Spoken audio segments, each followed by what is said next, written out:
ಈ ತರ ಕಂಪ್ನಿಗೆ ಹೋಗಿರ್ಲಿಲ್ಲ. ಇವಾಗ ಈ ತರ ಅಚೀವ್ಮೆಂಟ್ ಆಗಿದೆ, ನನಗೆ ತುಂಬಾ ಖುಷಿ ಆಗ್ತಿದೆ.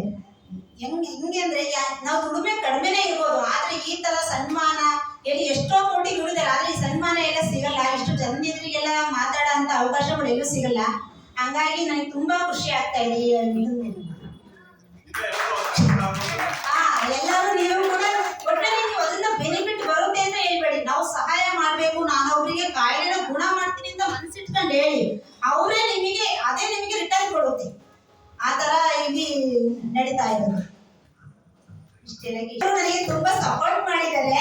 ಯಾರೇ ರಿಲೇಷನ್ ಬಂದ್ರು ಎಷ್ಟೇ ಬಿಸಿ ಇದ್ರು ಹೋಗಿ ಕರ್ಕೊಂಬರೋದು, ಪಿಕ್ ಮಾಡೋದು, ಈ ತರ ಎಲ್ಲ ಮಾಡಿ ನೀನ್ ಯಾರು ಕರ್ಕೊಂಬಂದ್ ಮಾಡಮ್ಮ, ಒಟ್ಟಿನಲ್ಲಿ ಏನು ಅವ್ರು ಹುಷಾರಾಗಿದ್ದೀನಿ ಅಂತ ಹೇಳ್ಬೇಕು, ಒಳ್ಳೆ ನೇಮ್ ಬರ್ಬೇಕು ಅಂತ ಅವ್ರು ತುಂಬಾ ಸಪೋರ್ಟ್ ಮಾಡಿದ್ದಾರೆ. ಅವ್ರ ಸಹಾಯದಿಂದ ನಾನು ಅಚೀವ್ಮೆಂಟ್ ಆಗಕ್ ಸಾಧ್ಯ. ಗುರುಗಳ ಈತ ಅವ್ರು ಬಂದಾಗ ಜನಗಳಿಗೆಲ್ಲ ಹೇಳೋ ರೀತಿ ನೋಡಿದ್ರೆ ಹೌದು ಕರೆಕ್ಟ್.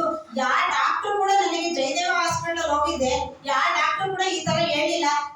ಏನೋ ಒಂದು ಚೆಕ್ ಮಾಡ್ತಾರೆ, ಆಯ್ತು ಹೋಗಪ್ಪ ನೀನು ಟ್ಯಾಬ್ಲೆಟ್ಸ್ ತಾಂತಿರು ಅಂತ ಹೇಳ್ತಾರೆ. ಗುರುಗಳು ಪ್ರತಿಯೊಂದನ್ನು ಬಿಡಿಸಿ ಹೇಳಿರು ಕಣಮ್ಮ, ಅಂತ ಎಲ್ಲೂ ಸಿಗಲ್ಲ ಅಂತಲೂ ಕೂಡ ನಮ್ಮ ಊರಲ್ಲಿ ಎಲ್ಲರೂ ಹೇಳ್ತಾ ಇದ್ದಾರೆ ಗುರುಗಳ ಬಗ್ಗೆ.